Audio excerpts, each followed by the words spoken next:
Welcome back. Having learned the elements of fixed income securities from our previous topic, we now move on to fixed income markets. Understanding how fixed income markets are structured and how they operate is important for both issuers and investors. Issuers have financing needs that must be met, and investors need to understand the characteristics of fixed income securities, including how these securities are issued and traded. In this first part, we shall have an overview of global fixed income markets and how these markets are classified. Let's dive right in. Global bond markets can be classified by several bond characteristics, including the type of issuer, taxable status, credit quality, currency of issuance and interest, geography, original maturity, coupon structure, and indexing. We shall go through each of them with some real-world examples. The first is to classify by the type of issuer. As we've mentioned in the previous topic, the three key segments of issuers are the government and government-related sector, the corporate sector, and the structured finance sector. Sovereign governments issue sovereign bonds. Examples include treasuries, which are issued by the US government. In Britain, bonds issued by the government are known as gilts. Government-related entities include the supranational organizations such as the World Bank. Some non-sovereign or local governments also issue bonds. In the US, several states issue bonds known as municipal bonds. For example, the state of California issued municipal bonds. Agency bonds are bonds issued by government agencies. One good example of such an agency is Fannie Mae. The corporate sector refers to the bonds issued by financial and non-financial companies. Financial companies are mostly banks like HSBC and insurance companies. Non-financial encompasses all the rest of the industries. Examples include McDonald's from the F&B industry and Tata Steel, a commodity firm based in India. The structured finance sector includes bonds created by securitization. Securitization is a process that transforms private transactions like mortgages into securities traded in public markets. This sector includes asset-backed securities and collateralized debt obligations. We shall discuss in detail such securitized bonds in the topic on asset-backed securities, so we'll leave it for now.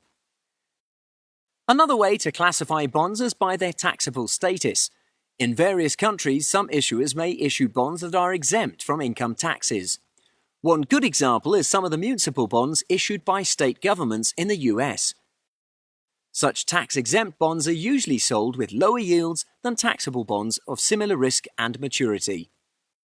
As we've learnt in the previous topic, interest income is usually taxed as ordinary income, while gains and losses made on the sale of a bond is subject to capital gains tax. Some bonds are taxed only on the interest received. For example, UK government gilts are not subject to capital gains tax. Only the interest received is taxed. Besides such selected exceptions, pretty much every other type of bond can be classified as taxable bonds. Bond markets can be classified based on the issuer's creditworthiness as judged by credit rating agencies. The big three credit rating agencies in the world are Moody's, S&P, and Fitch Ratings.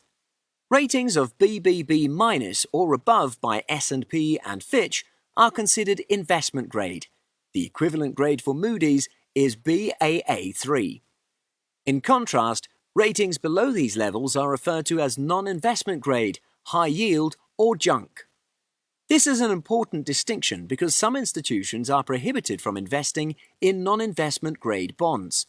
For example, regulated banks and life insurance companies are usually limited to investing in very highly rated securities.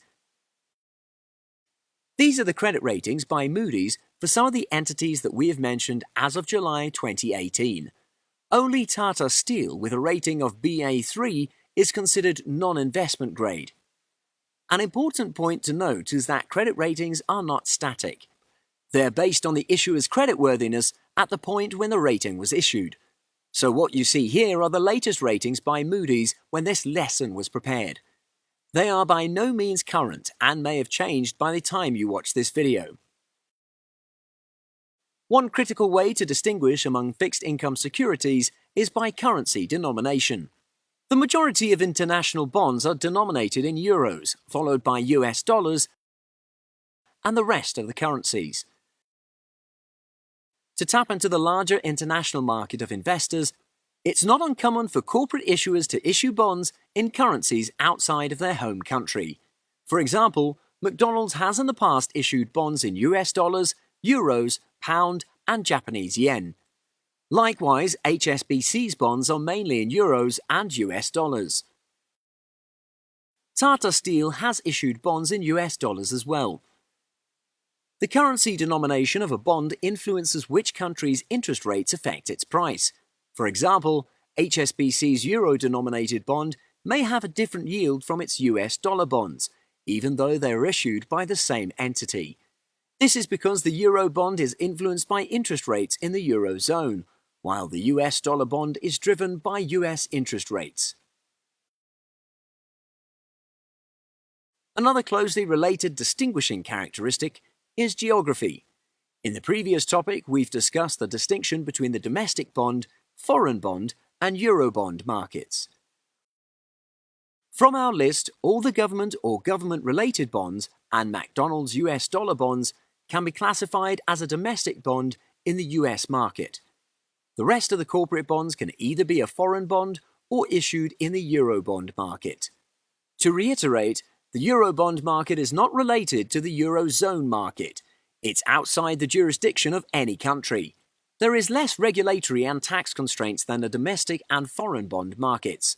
As such, Eurobonds are attractive for issuers as it gives them access to a wider pool of investors, less the regulatory hurdles. Bond markets may also be classified as developed markets versus emerging markets. Emerging markets are countries whose capital markets are less well established than those in developed markets.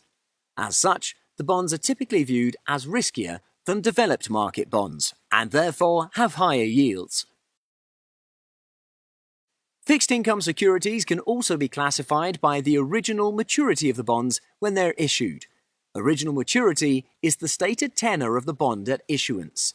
Securities that have original maturity ranging from overnight to 1 year are classified as money market securities. US Treasury bills or T-bills are a good example.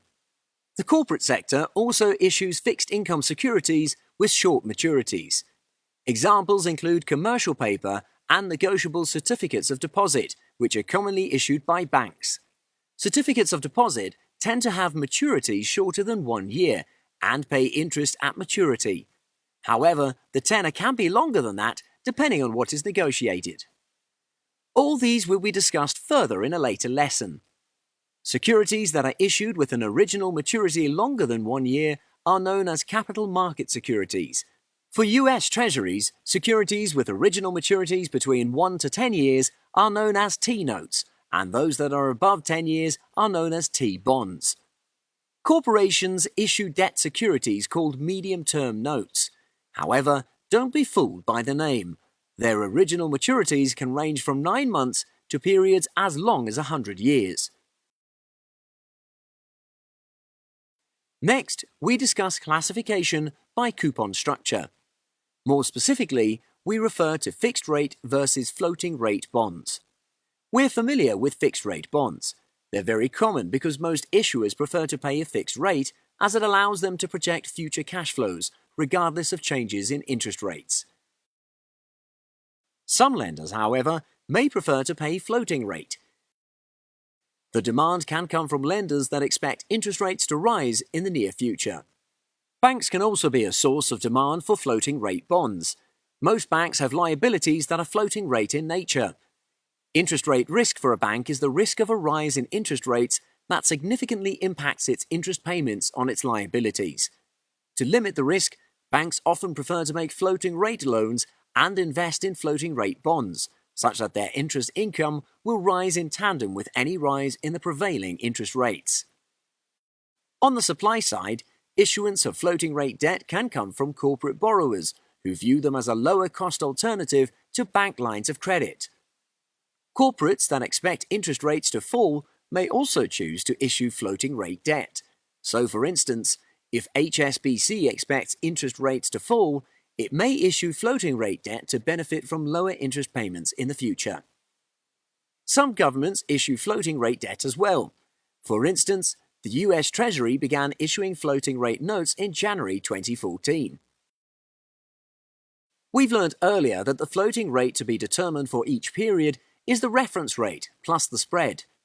The most widely used reference rate for floating rate bonds is the London Interbank Offer Rate, more commonly abbreviated as LIBOR. LIBOR rates are published daily for several currencies and for different maturities of 1 day to 1 year. Thus, there is no single LIBOR rate, but rather a set of rates, as shown.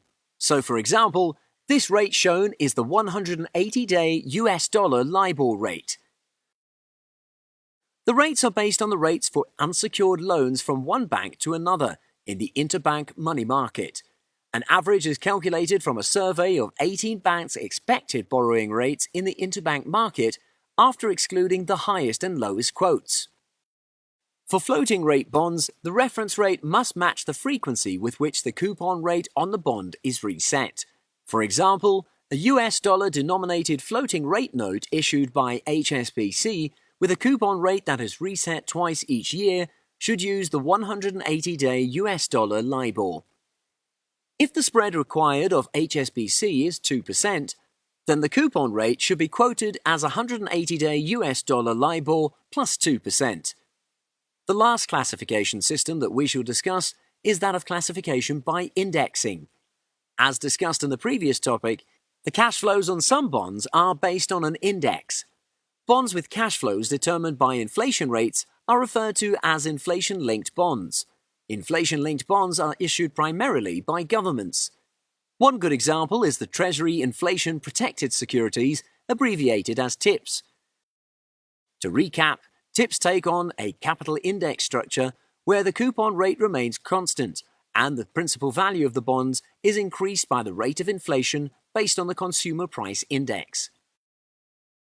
Inflation-linked bonds can also be issued by government-related entities and even some corporations of high credit quality. And that concludes this overview of global fixed income markets. We've learned the 8 ways to classify global fixed income markets. In the upcoming lessons, we shall dive deeper and discuss in further detail the components of bonds from the government sector, the corporate sector, and the structured finance sector. See you again.